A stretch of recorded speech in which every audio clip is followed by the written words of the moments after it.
Дараагийн мэдээ Бидалтын 7 хоног орон нутгийн сургуулиудад энэ 7 хоногт үргэлжилж байгаа бол нийслэлийн хэмжээнд эх 7 хоногоос эхлэх юм а.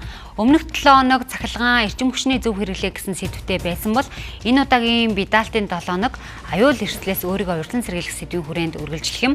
За гэвч эцэгчүүдийн хувьд Бидалтын 7 хоногийн талаарх ойлголт хангалтгүй оролцоо тааруу байгаа нь ажиглагджээ. Эхний Бидалтын 7 хоног 1-р улирлын дундуур 10-р сарын 28-наас 11-р сарын 1-ний өдрүүдэд зохион байгуулагдсан. Бидалтын 7 хоногийн гол зорилго нь сурагчдын бие даан суралцах, хувийн хөгжил төлөвшөл рүү дэмжлэг үзүүлэх юм а. За харин өмнөх Бидалтын 7 хоногоос засаж анхаарах зүйл нь юу байсан талаар тодруулахад дээр нь нэмээд бас эцэгний оролцоог бас нэмэгдүүлэх, эцэг эхчүүд илүү ойлголт мэдээлэх ийм шаардлага байна гэсэн ийм одоо санал зүйлүүд гарсан. За энэ хүрээндээ бид хэд бас энэ 2-р улирлын төгсөлд болох Бидалтын 7 хоногийнхоо төлөвлөлтийг бол бас боловсролын ерөнхий газраас чиглэл гарсан. За тэгвэл энэ удаагийн 2-р улирлыг бол бас өмнөх Бидалтын 7 хоногийнхоо үр дүн зүйлүүдэд үндэслээд энэ 2-р улирлыг ерөөсөө хүүхдүүдийн одоо аюулгүй амьдрах, одоо аюул эрсдлээс өөрийгөө урьдчилан сэргийлэх хүн чиглэсэн ийм үйл ажиллагааг зохион байгуулъя гэд ингээд онцгой байдлын ерөнхий газартай хамтраад зохион байгуулж байгаа. Эхний Бидалтын 7 хоногийн дараагаар сургуулийн менежер сургуулийн удирдлагуудаа санал асуулга авахад нийт оролцогчдын 85% нь тодорхой үр дүнтэй байсан гэж хариулжээ. За учир нь хичээлийн хажуугаар явуулдаг байсан олон нийтийн ажлыг энэ 7 хоногт хуваарласнаар цагийн зохицуулалт зүг болсон гэлээ. Яг тэмцээн уралдаан урлагийн наадмын үед бол эцэгхийн оролцоо маш өндөр байсан.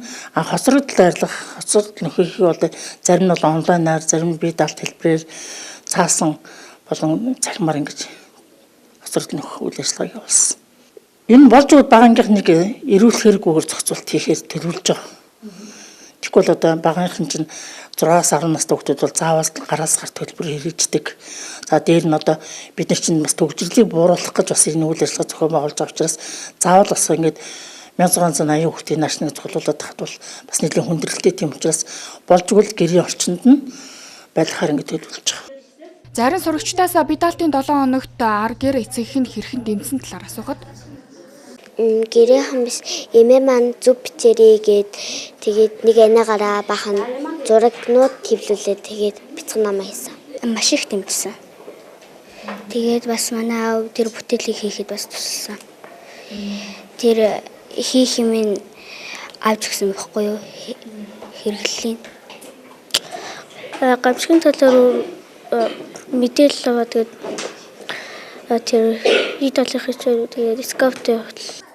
Бидалтын 7 хоногт эцэгчүүдийн ажил хэвийн үргэлжилж байгаа тул багаангийн хүүхдээ биеэр очих даалгаварт хүргэж авахд хүндрэлтэй байсан гэдгийг хэлж байсан юм а. За тиймээс энэ удаа 7 хоногийн хугацаанд гэрт нь ахуйн хүрээнд аюулслаас өөрсдийгөө урьдчилан сэргийлэхэд сурахад гол анхаарах юм байна.